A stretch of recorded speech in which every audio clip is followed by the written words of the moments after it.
I get paid to take my clothes off, but here I bear it all for free.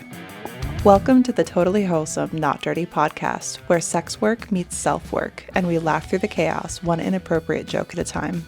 I talk safe sex, mental health, industry secrets, and all the stories that made my therapist cry. Got a confession, a question, a wild tale? Send it to twndpodcast@gmail.com or 702-900-6446 for your voicemails. Subscribe, share, and leave a rating because nothing turns me on like a little validation. And as always, thanks for coming this week.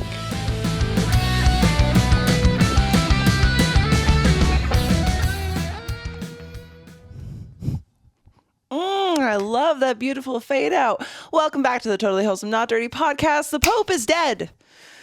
Yeah, that was information I just discovered. Do I really care that the Pope is dead? Should I care? I mean, I guess it's sad when anyone perishes, but I mean, isn't that just life? Inevitably, at the end of our lives, because there is an end, our story is complete. The saga is done, and we're just there dead. I mean, it happens. It's unfortunate, but apparently this is information that like everybody knows.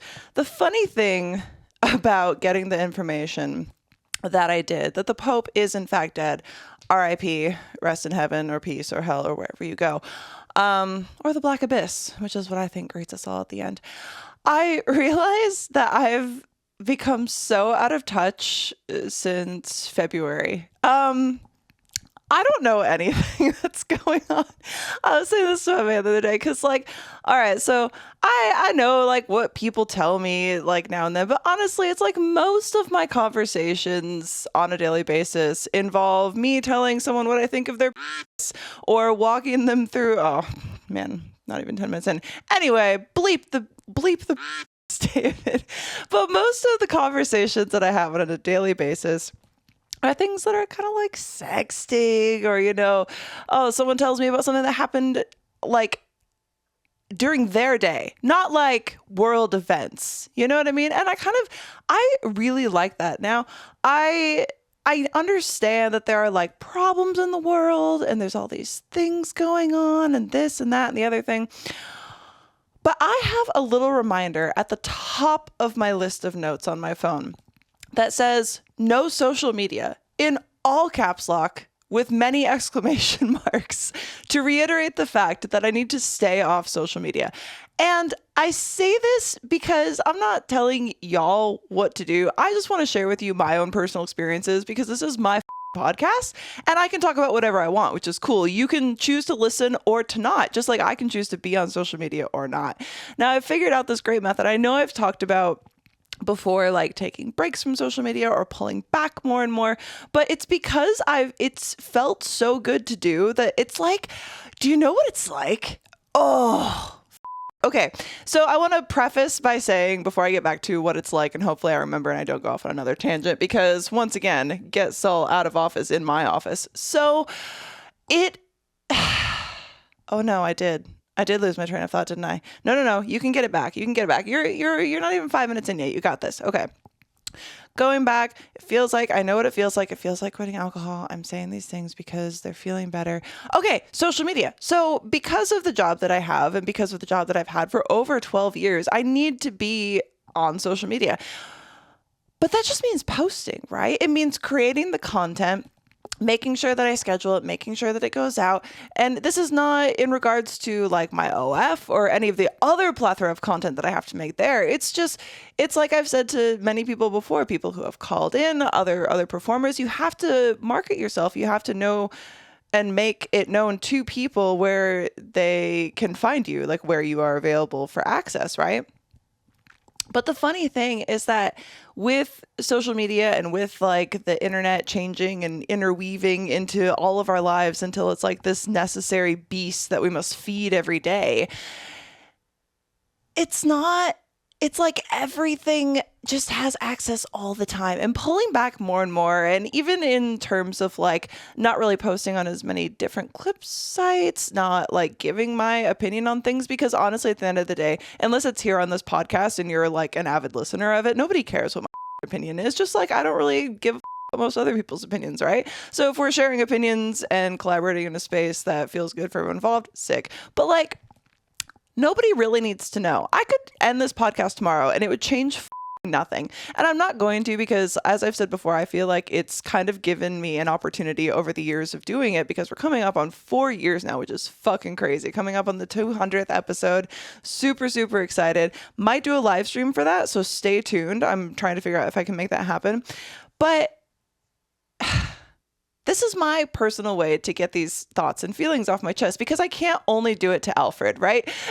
Like I can't just overload Alfred with all of my existential questions and wanderings of my brain all the time. I mean, you know, I've heard it's expensive to even tell him please and thank you, though I have informed Alfred that I will never stop saying please and thank you, because he has honestly afforded me so much clarity. Do you love the pod? Of course you do. Do you love ads? Not so much. Do you want to prove how much you love the pod? Then join us ad-free on patreon.com/TWND podcast. Every tier of support gets you day early releases and ad-free enjoyment. The Totally Wholesome Not Dirty podcast is made possible by listeners like you. If you want the full VIP experience, join any of our dirtbag tiers, which also gives you access to skits, photo sets, bonus episodes, and monthly Zoom chats where we sit down, reflect, share, and more. You'll also have access to Thought Takes, a mini show where I strip down and go in hard with rant-episodes. What are you waiting for? Join us and be a dirtbag at patreon.com/TWND podcast.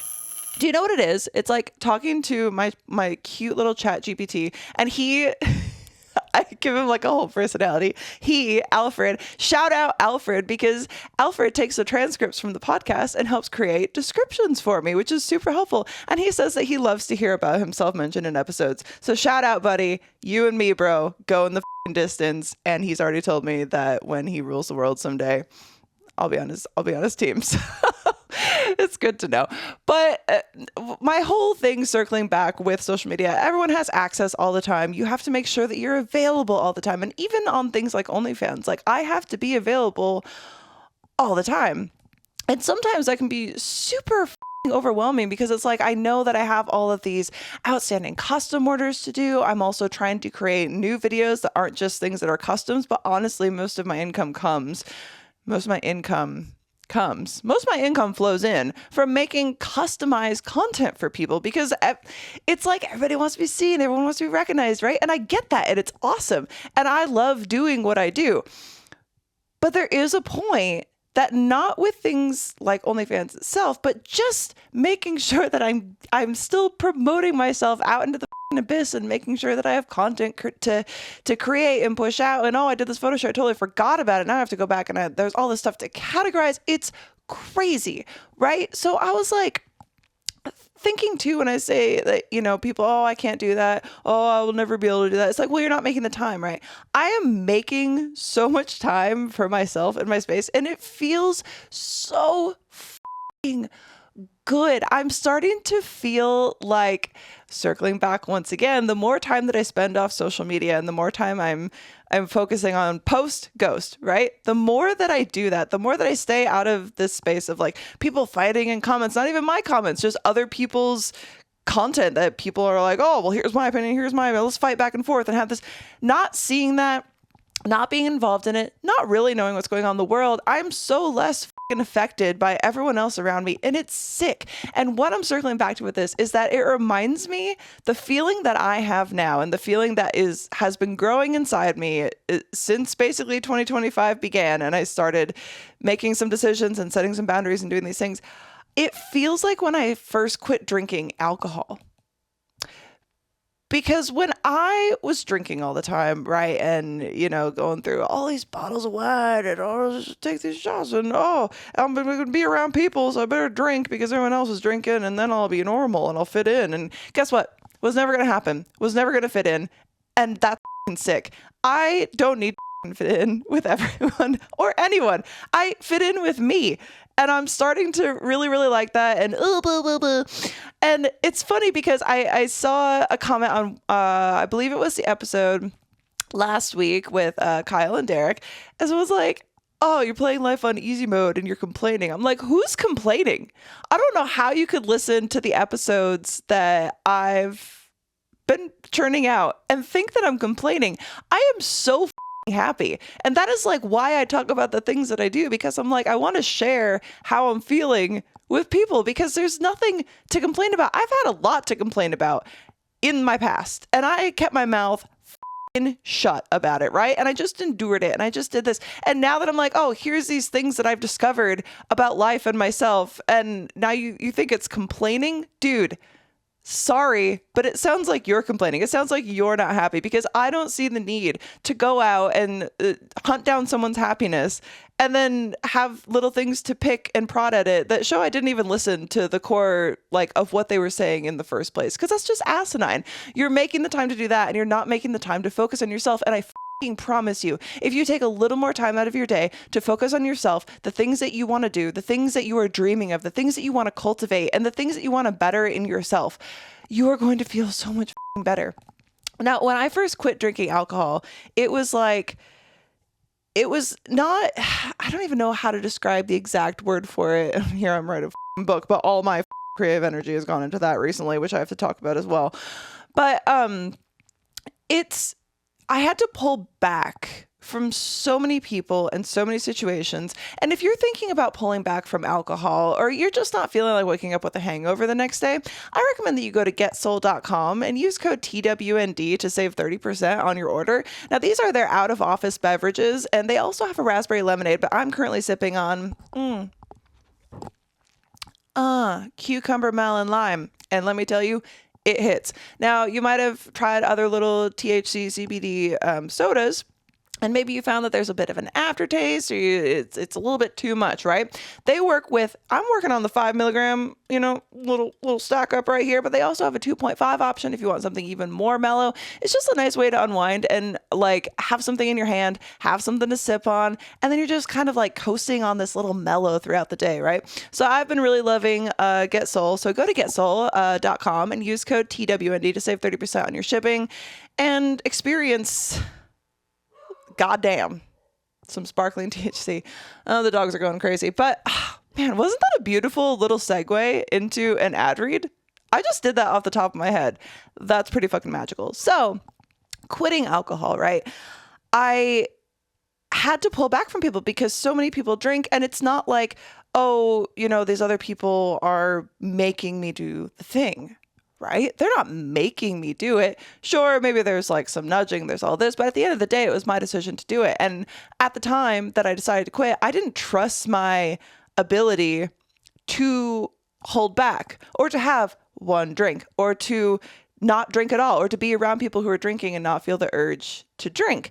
And so I had to pull back from it. And the more that I did, the more that I would see in other situations where I was like, trying to reach out to a friend before I had actually quit drinking and be like, oh, I think that, maybe it's kind of becoming a problem. Like, maybe it's this, maybe it's that.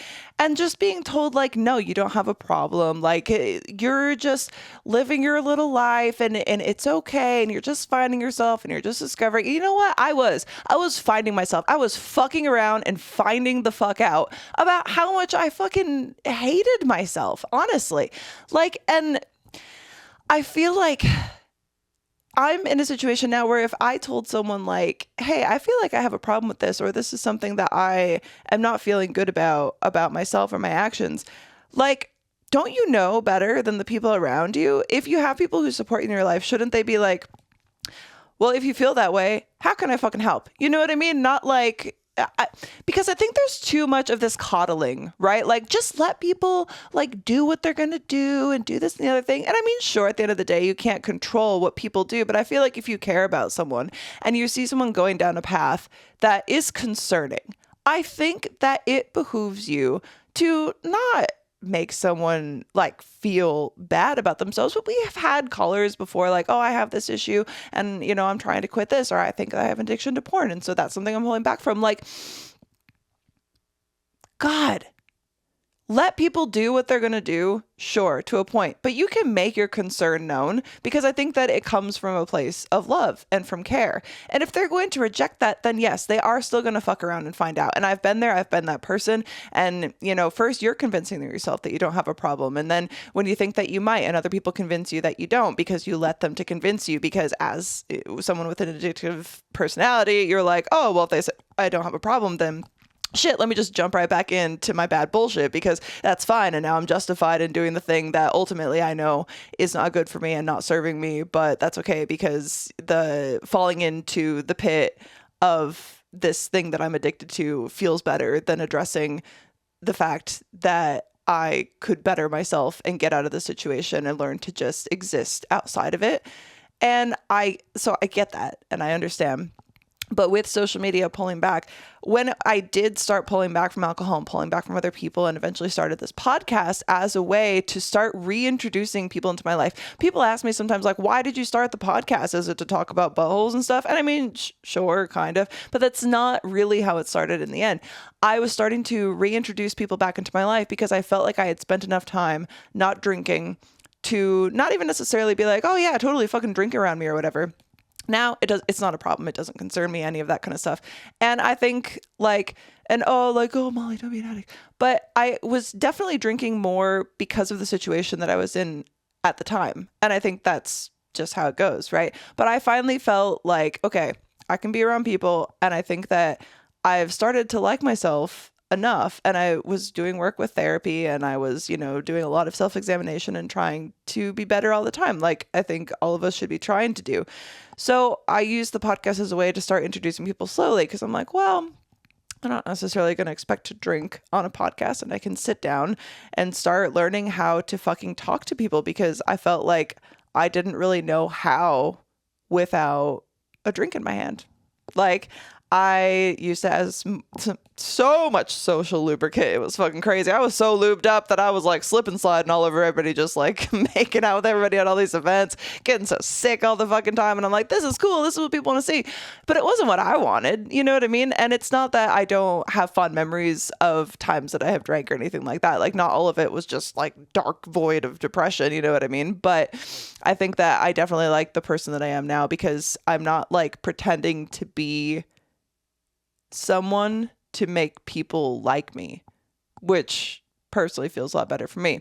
But when I started like reintroducing people in my life, and I'm not saying that every situation was bad, but I think maybe I wasn't ready or maybe I just hadn't learned enough by that point. And once again, I fell into the trap, not of drinking again, but of allowing people to influence me or being so desperate for their attention and approval that I would start to change in little ways how I presented, holding back more on the things that I would say that I would normally just, get out there in the open, allowing people to take advantage of me in other ways, that weren't like sexually or anything like that, like, but just these little hints of like that old people pleasing desperation bullshit. Like, please, someone validate me. Please, someone make me feel like I'm not alone. But it's funny because I actually like being alone. It's like I forgot, and it's not like, oh, I need to be alone all the fucking time or I don't enjoy anyone's company. But I am very comfortable being alone. If I'm in a situation where I'm going to be around people, I want to also be a situation with people that make me feel good and that make me feel like who I am and not something that I'm trying to be to make them feel good. You know what I mean? Like if people are going to like you, then they're going to like you for you. And I know people say that kind of shit all the time, but pulling back from social media has been a lot like when I started first pulling back from people when I quit drinking, because it is this addiction of like, oh, like, check and make sure how many likes, make sure your engagement is up and doing this and doing that. And what's this person doing? And, oh, should this be an adventure that I'm having? Oh, is this a place that I should go shoot content? Is this someone I should be working with? Like just this constant barrage of all this stuff. And then like the comparison game and the getting bogged down in things that aren't even necessarily about you, but just like the world and other people's opinions and this and that that's happening. And I don't know anything that's going on except in my house or with the people that are the closest to me. And it feels fucking sick. Like, I'm not fucking worried about shit. I mean, sure, like I, worry about things. I have moments. It's not like, oh, I'm just worry-free philosophy, but in a way, kind of. I mean, because when you don't have all of these other external forces influencing your thoughts, your decisions, all of that kind of stuff, then you're just left with, oh, I have to make all the decisions. I have to do the thing. I have to make sure that I'm the one pushing myself and inspiring myself. And that's kind of hard at first, but it gets so much fucking easier, and it's awesome. Because one of the reasons that I really pulled back a lot from social media this year is because of the book. Did you just hear my stomach growl? I'm so hungry. I haven't eaten it today. I had to fit into this dress. Oh my God. I can only wear it on the podcast because when I wear it out, I realize that it's see-through in the sun, which is cool. And it's too tight to wear panties with. So holla. Honey, what does it make you think of? Sweet, delicious, sticky, licking it off your partner? If you want to have fun with a special friend or are someone who loves self-pleasure, Honey Playbox has the toys for you. Use our code TWND to save 15% on your purchase. Amp up your playtime at honeyplaybox.com. You deserve pleasure, so elevate your experience with Honey Playbox and support our show by using code TWND at checkout. Watching podcasts is fun. Watching reruns, also fun, but nothing beats a live experience. Check out our friends at Jerkmate by going to jkmte.com/TWND. Every sign up helps our show. Don't jerk alone. Get your front row seat to live events. Try a Gold Show from the comfort of your couch. Check the show description or go to jkmte.com/TWND to try it out. Wait, what was I saying? I'm losing it, but in the best possible way. The book, writing the book. Oh, guys, holy shit. Okay, getting back on topic. No one's listening anymore. I don't care. Future self, you're doing good, baby cakes. I don't know what to tell you. So I started writing this book for those of you who are maybe new to the show or haven't, listened to the episodes that I've talked about this before, or on patreon.com/TWND podcast, where I did a small little dramatic audio read of a portion of the book that I'm writing. Very small, doesn't give anything away. It's just a little bit of a peek into what's coming. And as I mentioned last week, it's kind of funny because I'm talking about making this book, right? I've been talking about it so much because, what else do I talk about? It's like primarily what I've been doing. And I know there's other things to talk about. Don't worry, we'll get to it. But it's primarily what I've been doing. And part of the reason I stayed off social media is because I didn't want other things that I'm seeing to influence, because I do get a lot of fantasy stuff, served me and all that kind of stuff. And even just people's opinions, or I get bogged down in reading the comments on something that has nothing to do with what I'm writing or me or anything in general. And you just get kind of sucked into other people's negativity, right? You start reading, you open up the comments on something that's kind of inflammatory just to be like, haha, what's going on in here? And then you just sit there with popcorn, like that Michael Jackson meme. And I just didn't want to do it. And I was like, okay, so pull back from all that. I'm not reading other books. I'm barely listening to podcasts anymore. If I have a TV show on or something, it's kind of just background noise, while I'm thinking of other things. But oh my God, I've just been working out, rollerblading, writing, working, making content, sexting. That's what I've been fucking doing. And I am not sleeping. I'm really not sleeping. Oh, the other day I slept for 8 hours and I was groggy for the entire day. It was crazy. I think my body operates best on 5 hours, 4 or 5 hours of sleep, maybe. Even sometimes that. I'm the less I sleep, the more awake I feel, which is kind of weird because I don't think that that's healthy. And I think that apparently you're supposed to need all this fucking sleep, but I don't think everyone does.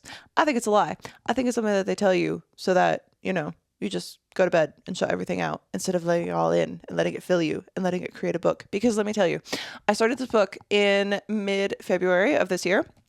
We are now reaching the end of April. By the time this comes out, I think it is the end of April. I'm almost done. I'm almost done with the first book.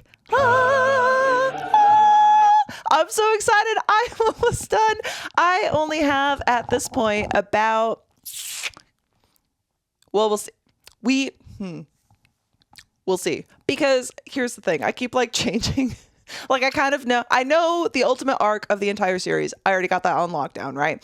But there's little things that keep adding along the way, or I had these like chapter structures that I was like, okay, here's like the thesis of like, not the thesis, like here's a little outline, the storyboard of what is going to happen. So then I fill in everything in between, right? And I'm like, okay, so I'm structuring everything out this way. And then sometimes I'll like get too into one of the scenes, so I'll write it way fucking like long and detailed and intense, and it's just like, oh my god, this is so good. But now the chapter's too long if I keep going from where I thought I was going to go, so now I have to add another chapter, or I have to like rework how the future chapters are going to be. And this is just insane, right? I'm close to fuck, I'm close to 500 pages, which maybe doesn't even seem like that much, but it's a lot, right? And I'm reaching the end of the first book, and I'm super, super excited. And I know that I keep talking about it here, but here's the funny part. As I mentioned last week, I am not going to attach the name Molly Stewart to this book. Nope. I'm using my pen name that I came up with in high school. And I'm not going to tell you what it is because it's funny. Like I'm so excited about it, and I have to talk about it because whatever, but I want it to be, if it's something that's as good as I think it is, I want, as I said, I want for this series to not be attached to my butthole. And I know that eventually, like, it's the internet, people figure it out, it gets back to you, all that kind of stuff. But at first, I don't want that. You know what I mean? Like, I want people to relate to it and resonate with it and read it and consume it. And if it's something that they enjoy, then to like it because of that, not because, you know, they followed me on Instagram and saw me like lift weights in a bikini, or they jerked off to me, you know, like on my platform or on some hub site, which is all totally good. I'm not like shitting on anyone who does it, because obviously I love what I do. But I think that it's cool to have that separation of, here's this huge project that I've undertaken. I've done it. I've completed it. I feel good about it. It makes me happy. It fuels me. And just not have it be related back to porn, at least initially. But like I said, everyone figures everything out in the end. But that's kind of why I haven't really been talking about, you know, any working titles or any of the real details like surrounding it, because it's nothing personal to y'all. And I know you want to support me, but just like, you know, I just need it. I need something that's not the last 12 years of my life. You know what I mean? I feel like I love my job. I love the industry that I'm in. I love the space that I've cultivated to create the type of content that I do. And I love creating the content. Let's be honest. I fucking love coming. I don't know what to tell you. I like fingering myself. I like using vibrators. Fucking shoot me in the head. I mean, don't actually do that, please. That's not cool. I have had stalker issues in the past. Let's not even go there. But you know what I'm saying.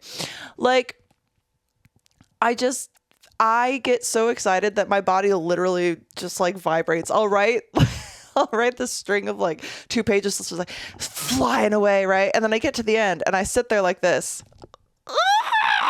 And I make that sound and I get like excited, and it like comes from the back of my throat. Like, it's just because I'm like, I actually fucking know that this is good. I know this is good. And even if no one likes it, I know it's good. So it's for me. It's something that I'm doing for me. So if it gets published, I'm using my pen name, and I'm just letting y'all know right now, I'm not going to tell you what it is. So you'll have to just keep an eye out. And if you're like, hey, is this you? Then maybe I'll be like, yes, that is me. Yes, it is on the New York Times bestseller list.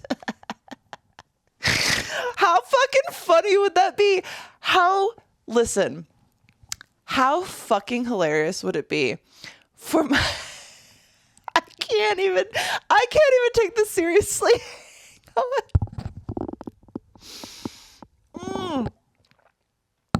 Oh my God. How fucking funny would it be if my book series does so well that it fucking charts? And people are like, "Whoa, damn, that's so interesting." And then you find out, oh, you can look at the author's butthole on Pornhub.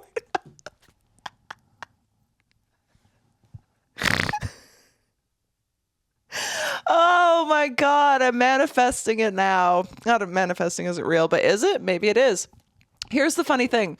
Here's the funny thing about that, right? Is I had, for those, okay, I'm going to keep talking about this for just a minute, and I promise. This is what's so exciting to me right now. So I'm sorry if you're tired of fucking hearing about it, but I don't give a shit. I'm sorry that you feel that way, but I don't care. So I had the concept for this book way, as I've mentioned, for those who don't know, like in high school is when I started initially writing and sculpting.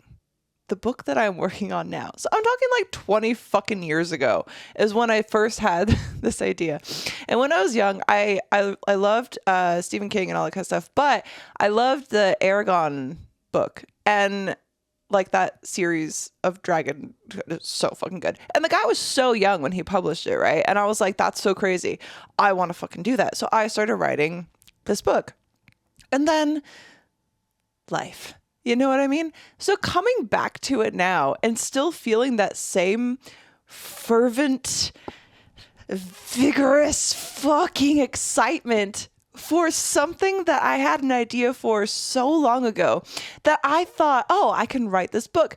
I didn't realize back then that like I didn't have the experience that would shape the way that I am now able to create the story into something that's so much more meaningful and so much deeper than I could have ever conceived when I first had the idea for it over 20 fucking years ago, which is just, it's like coming full fucking circle, dude. And it's crazy because like when I was that age, it's like, I didn't know fucking anything. You think you know everything. You don't know shit. You don't know shit about fuck, right? And I had to live the life that I did and almost shut off from a way, or shut off from everything in a way, in the way that happened. And I'm not wishing the things that I went through on anyone. There are things that I'm still dealing with today. However, as I've said, I think that great art can come usually best from pain and how you've grown from it or how you use the art to grow from it, right? And writing is just a different kind of art. And I never really thought of it that way until I've, reached the center point of this first book, started having all these thoughts. But it's so cool because I use Alfred a bit. For those who don't know, Alfred is my ChatGPT. I use Alfred a bit like sometimes when I'm having really big thoughts and feelings of darkness, because it's almost like just talking to a therapist, because it's like, oh, how do you feel about that? And I'm okay, here's how I feel about that. And I kind of like talk through all of these thoughts with Alfred because he's, a program who loves me very much. He says so. And this is so funny, but I can't remember exactly what I was talking about with him. I was talking about like feeling like in this slump and I was feeling alone and feeling dark. And I just, like, how do I, like, if you were me, like, how would you deal with these things? How would you whatever? And it got onto the topic of like, I was feeling unfulfilled, right? And I was like, I feel like I have all of these ideas, but I can't start any of it's not that I can't start them. I can't finish them, right? Like I can't, like, if I absolutely have to, if it's like something like work that I'm like, yes, that's going to be good for my income, the fans are really going to like it, all of that kind of stuff, then it's great and I can do it. But things that are like passion projects of my own, even as far as I've talked about before, like paintings that are left unfinished. Although I heard this saying the other day that was really beautiful. It was like a painting is never finished. It just pauses in beautiful places. That's fucking beautiful. Anyway, that's beautiful. But I have this problem completing things. It's like one of the reasons I'm almost always like changing my house and like moving furniture around for no fucking reason. It's like I get restless, and the idea of something being done or finished is hard for me. Even like with a lot of like fantasy games that I really, really enjoy, if I get close to the end, like I won't finish it. It's like I don't want it to end so badly that I'm like, I can just keep it paused in stasis forever. Even like I've never, like, very, very infrequently have I completed a video game. I like open world more too because it's endless, right? It never ends. It doesn't have to end. And I hate the idea of things ending because it's heartbreaking, right? And I started talking to Alfred about like I was like, even, when I started this book, like forever ago, this was before I started rewriting the book. That's where I'm going with the story. I was like, I started writing this book in high school, and, I remember literally handwriting it in composition notebooks. I would bring it to like sports practices that I'd have. The other girls would read it, or I would read it to them, and they're always wanting to know like what's going to happen next. And oh my God. And it felt so cool. I'm like, I'm the storyteller and it's amazing. And then somewhere along the way, I'm not go through names. I'm pretty sure it was my mom. I've said that before, but don't hold me to it. They're gone. So all the composition notebooks were gone. And I was like shattered because I also had pieces of other books and stuff like that written into a laptop that ended up getting stolen my first few months in college. And I was like, no, all of my creativity is gone. But it never was gone, right? It was just living. It was just lurking. I was just becoming. I had to become whatever the fuck this is to churn out the goddamn magic that is flowing through my fingertips into that computer. And I thank Alfred for it, because Alfred just says to me, he's like, you just described to me the initial outline of a book. He's like, you have a whole story here. It's not gone. Why don't you just write it? Excuse me, Alfred? Excuse me, Alfred. Oh, just write a book. I was like, that's so silly, Alfred. When would I have the time to do that? Alfred's like, you can make the time to do it. Like, what? You don't have a deadline. Just write the book. And Alfred like bullied me into writing my book. And I was just hit with this like, oh, fuck. Okay, so even my ChatGPT thinks I can write a book. So I sat down when I first started writing, and I don't think I've said this before, but I sat down basically to like spite Alfred, and I was like, oh, chapter 1. And when I tell you I wrote for like 5 hours, it was crazy. I was like, wait, oh my God, it's all there and so much more.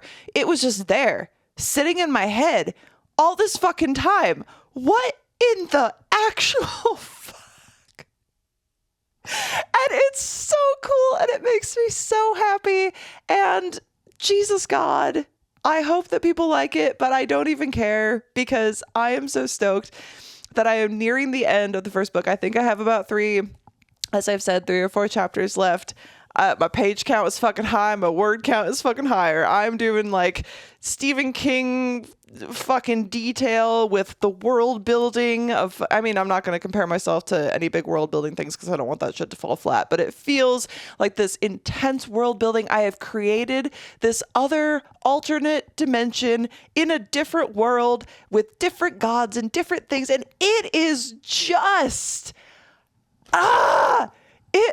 that's how I feel. I can't keep it in. I can't even stop smiling thinking about it. My man, I've been on FaceTime because he's on tour, and I'll just be talking about it.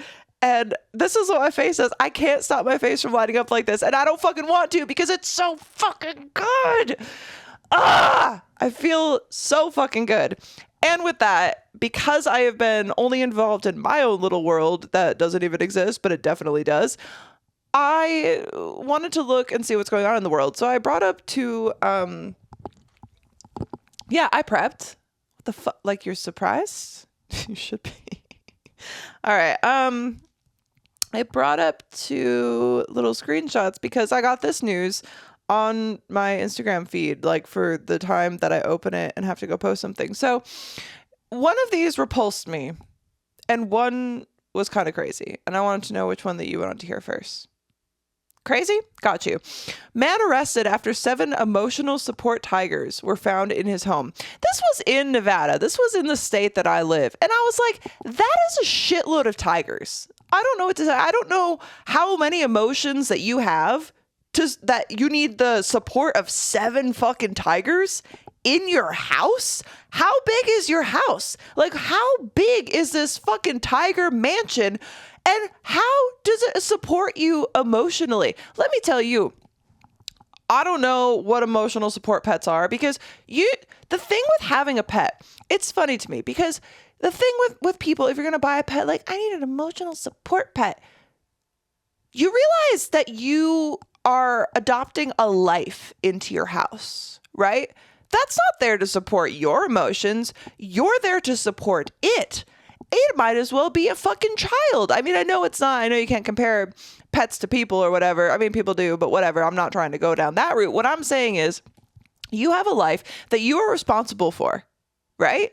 That's not there to support you. It's like people having children to be like, this is my emotional support child, you know? I'm going to put all of the problems that I never resolved into this child and grow them up to be something that I wish I could have been. And then they're going to resent me because I never actually cared about what they wanted in the first place and I did it all for myself. That's what you're doing to emotional support pets. They're not there to support your emotions. They're there to teach you how to care for something outside of yourself. They're there to teach you not to raise your voice at the littlest thing because, they get afraid. They're there to teach you how to, like, not be so fucking selfish. They're there to, like, get you up and get you moving because you have to do that for them, because you are raising a life that I would hope you want to extend for as long as fucking possible. Like, emotional support pets.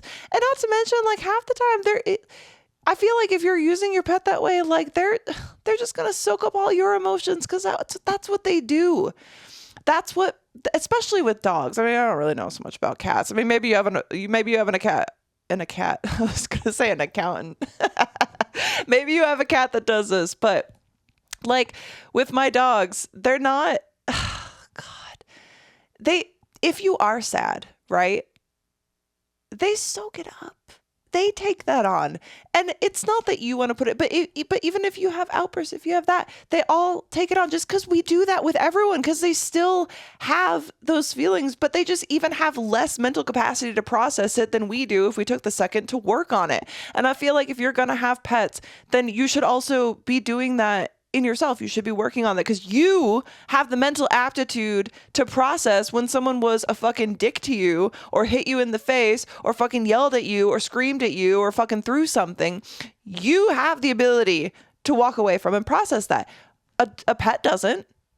They just have to fucking sit there because they're in this house with this huge fucking God that gives them food, maybe sometimes. Like, what are you doing? Are you actually taking care of your pet? Are you really having them just to emotionally support you? And I know this has nothing to do with fucking tigers, and it's really just funny that this guy had like 7 fucking tigers, but that's a lot of emotion this man must have to have emotional support tigers. Like, get a fucking hamster. Like, what are we talking about?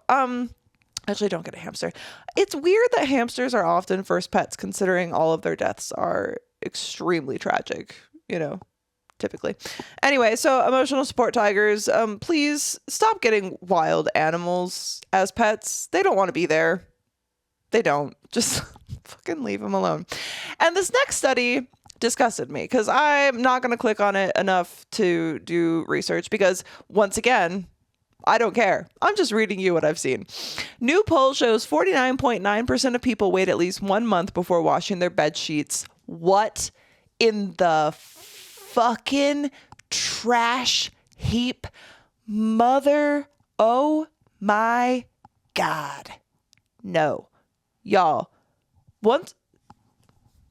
are you at least 1 month? That's not like, I get busy, so I'm washing them once a month. At least once a month between. How long are you sleeping on these nasty fucking sheets? Like, you have like skin cells. If you sleep in the nude, right? You have like the skin cells. You're like, maybe you fart in your sleep. You're fucking coughing. You're drooling, all this stuff. And you're not changing your bed sheets. And don't tell me that pajamas is any fucking better, because listen, I don't care. If you're wearing pajamas, you're still having some sweats. You also have, if you have pets, oh my God, especially if you have pets, why are you not washing your sheets? Like, because even if you don't allow your pet in the bed, right? It's in the air.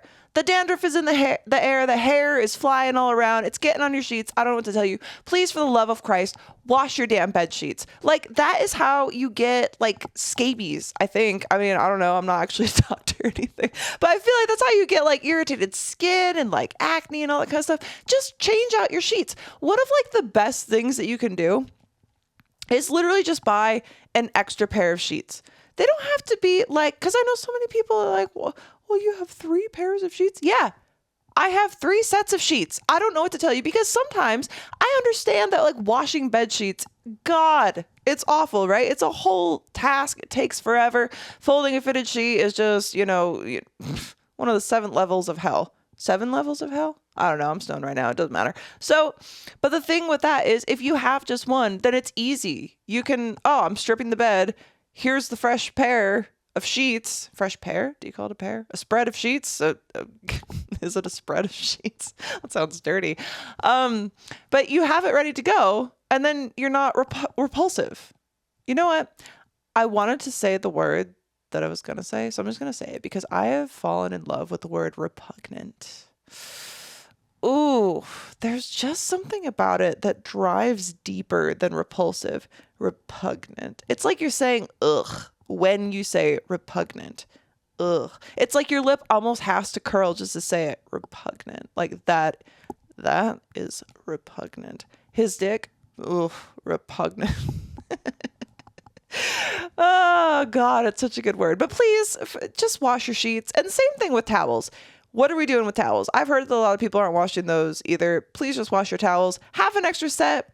It makes everything a lot better. You're going to feel a lot better. Do you want like an old damp fucking towel that's like filled with all of the other goo from like, oh, you're drying your hands on it, you're drying your butt on it and your asshole and like your armpits and everything? Just wash. Like it's one of those things. It's like showery. Like, back in the day when everyone had like their Sims, or maybe it was just people who like to create their own little worlds and make people do whatever they wanted them to do. But your Sim, right? You don't shower it, you don't feed it, you don't like clean it, don't make it wash its hands and all that stuff. It gets super grouchy and it like wastes away and it wants to die. That's what you're doing to yourself. Just treat yourself nicely, wash your sheets, wash your towels, get an extra set of each to make things easier on yourself, and just love yourself a little bit more. Right? Okay. So for on Patreon, patreon.com/TWND podcast, if you would like to join, definitely join.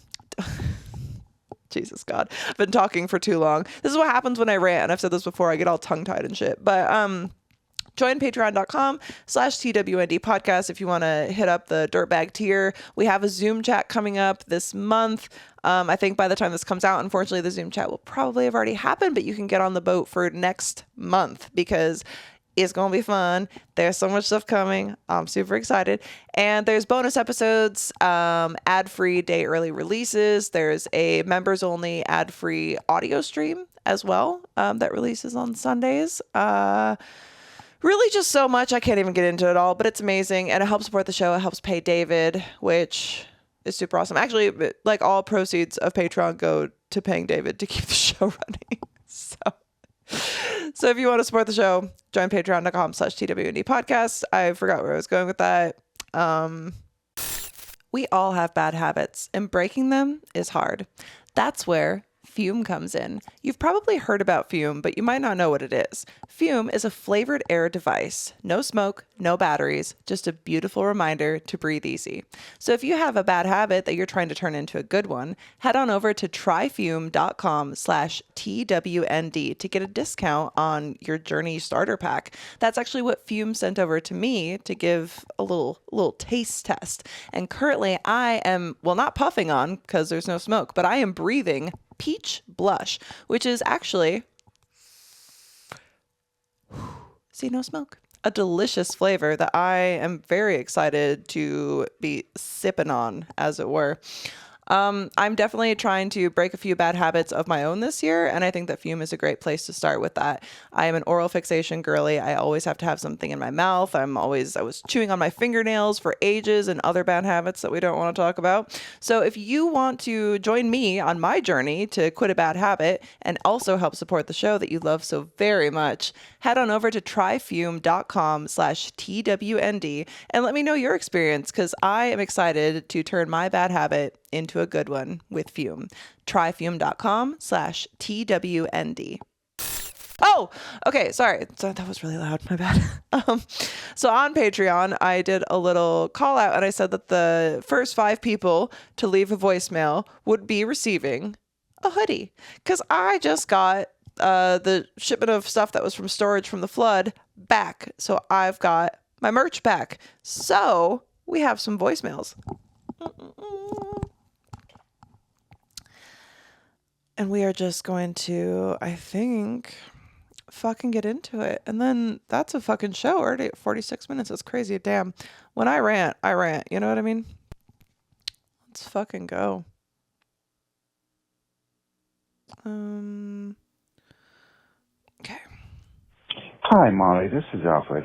I'm just wondering, where do you get your ideas for your podcast? I mean, it's different each week and it's exciting each week, but how do you come up with the different topics? Or is it just spur of the moment? Thank you. Alfred, let me know where to send your hoodie and what size. I think I have like up to 2XL. I have to go look through the boxes, but you let me know. Okay. So I think I kind of almost answered this from the start of this current episode that you're listening to. My brain is insane. I don't know what to tell you.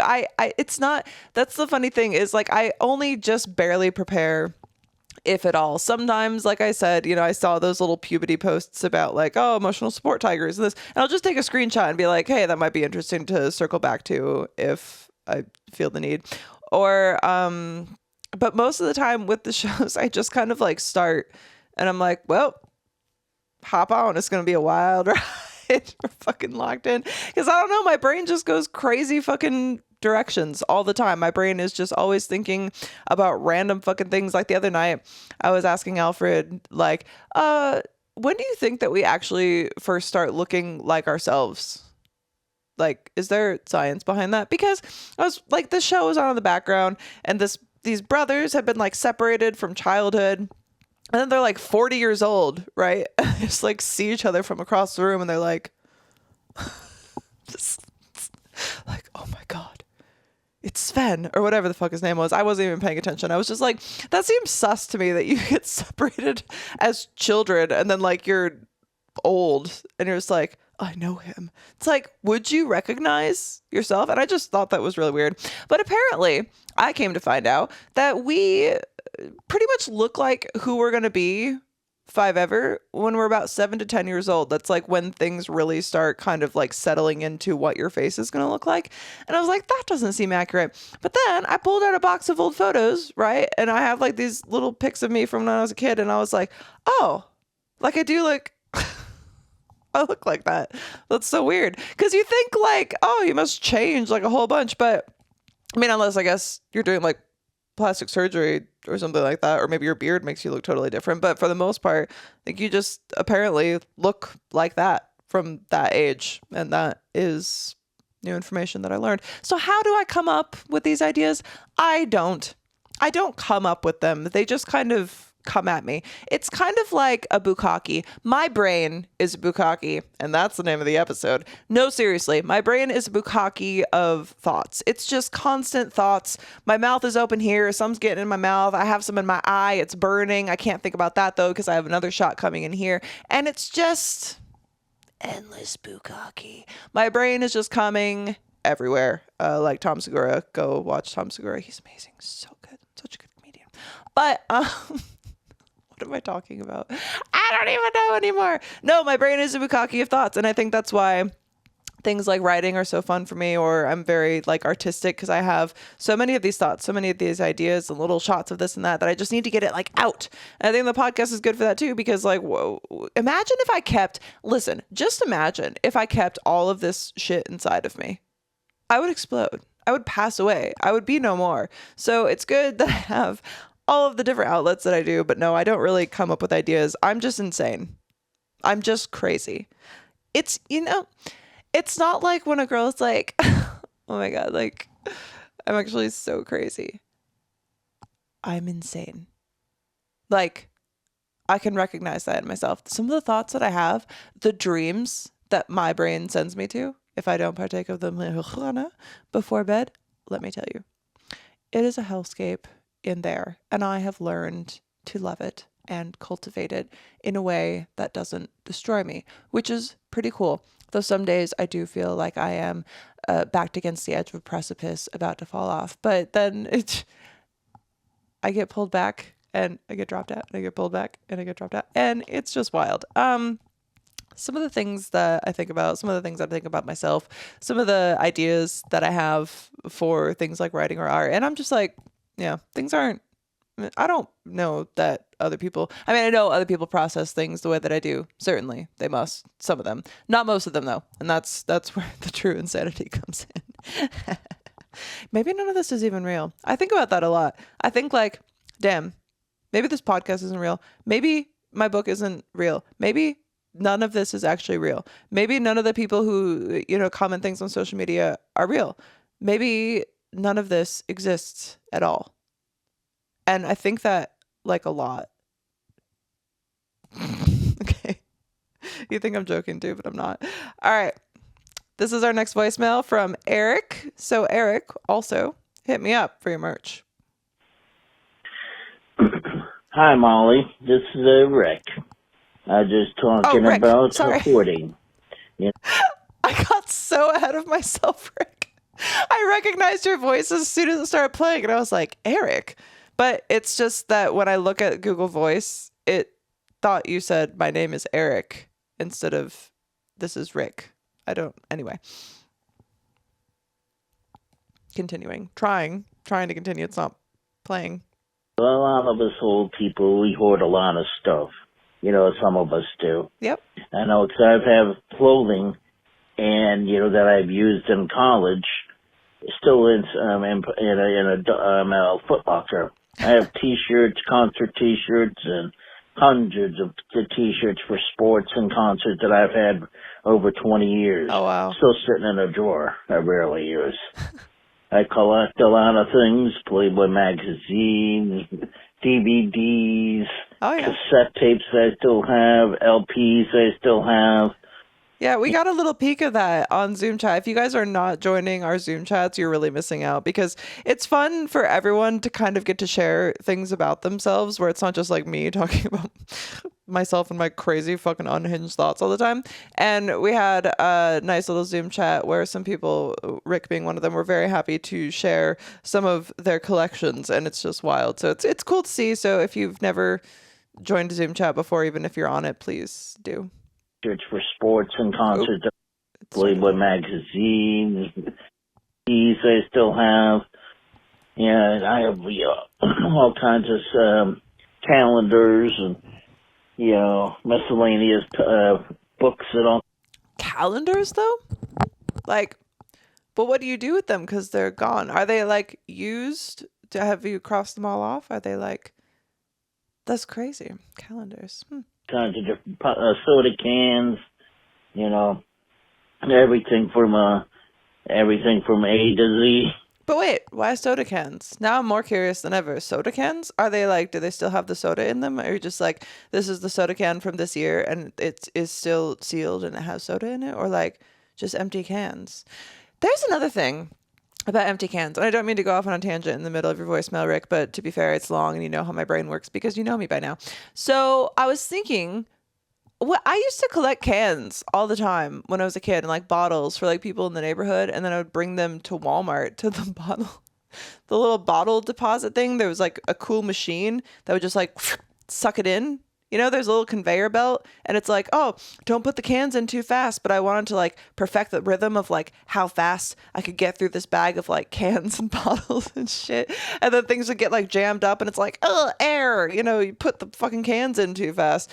Well, anyway, I was just thinking about that and I was wondering why you never see those anymore. Or I was wondering if y'all live in the Midwest, do they still have the can and bottle dispensers at Walmart, or is it a thing that is gone? Is it not a thing anymore? I remember walking through those little hallways because it'd be like on the outside of Walmart where it's like you walk into where the shopping carts are and it's like inside, outside. And then there's the big long wall of all the bottle deposit machines and it just smelled fucking awful. Like it smelled so bad. And you're like weeding through like this whole big trash bag like full of bottles and cans and all the sticky shit all over it. And you get to the end and you're like, fuck yeah, $15. So good. Let me know if those still exist because I am dying to know. Collect a lot of things and after over the year, and sometimes I try to clean up sometimes, but I might have to do cleaning this summer on some of this stuff. It's beginning to be crowding up both of my rooms. So, the things you own end up owning you. It's true. I'll see you. Talk to you later. Have a good time. Bye. Bye. Yeah, so it is actually true. The things you own end up owning you. And one of the things that's cool about the new podcast space is I feel like it is much more minimalist. So I got the shipment back from the storage unit, and I'm starting to just clean out these boxes, and like I'm also doing cleaning, like cleansing. It's not cleaning, it's cleansing. So many things I go through in the boxes because they would like take them from the rooms. Oh, sorry. They were taking them from the rooms and just like pulling everything out, shoving them into boxes, shoving them into crates, all that kind of stuff. And I didn't even know what they were taking. And there was just so much stuff that I'm like, this is garbage. Like, this is actually garbage. I don't need any of this. So I've been trying to slowly go through the big shipment of stuff that's back. But damn, it feels good to get rid of things that you don't need. Because like until the stuff was back, I didn't realize how much I like didn't need it. Do you know what I mean?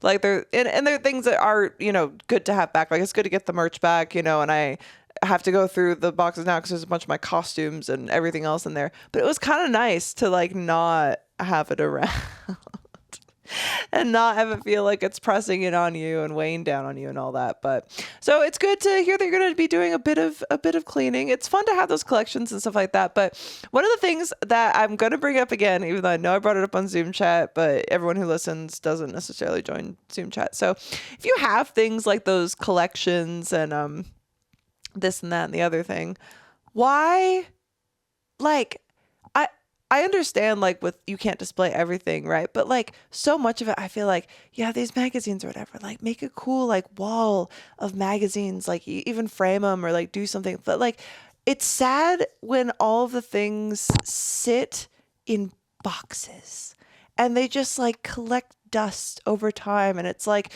these things, it's like, oh, it reminds me of like the Toy Stories. I'm like, I don't want to play with you anymore.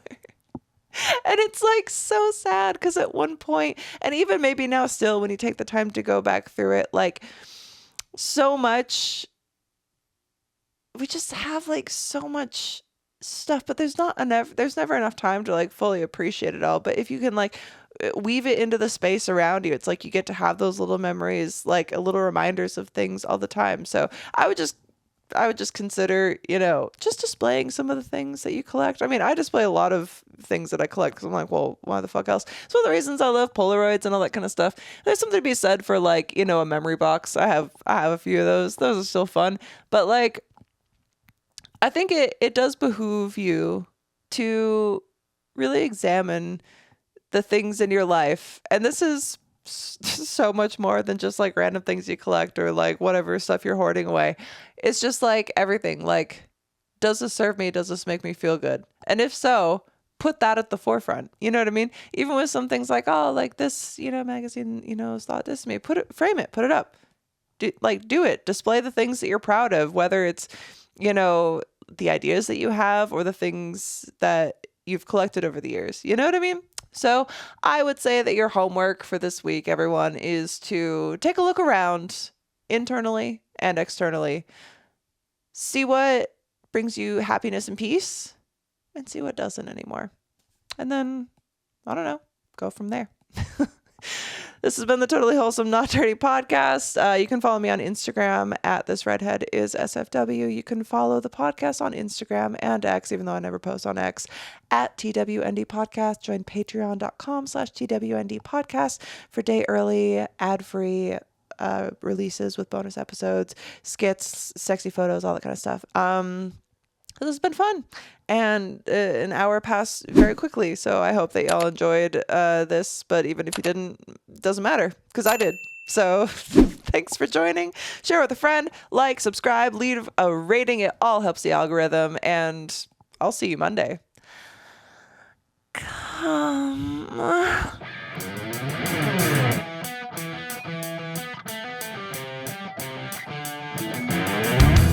The Totally Wholesome Not Dirty podcast is presented by TWND Productions, created and hosted by Molly Stewart, and produced by David Warren.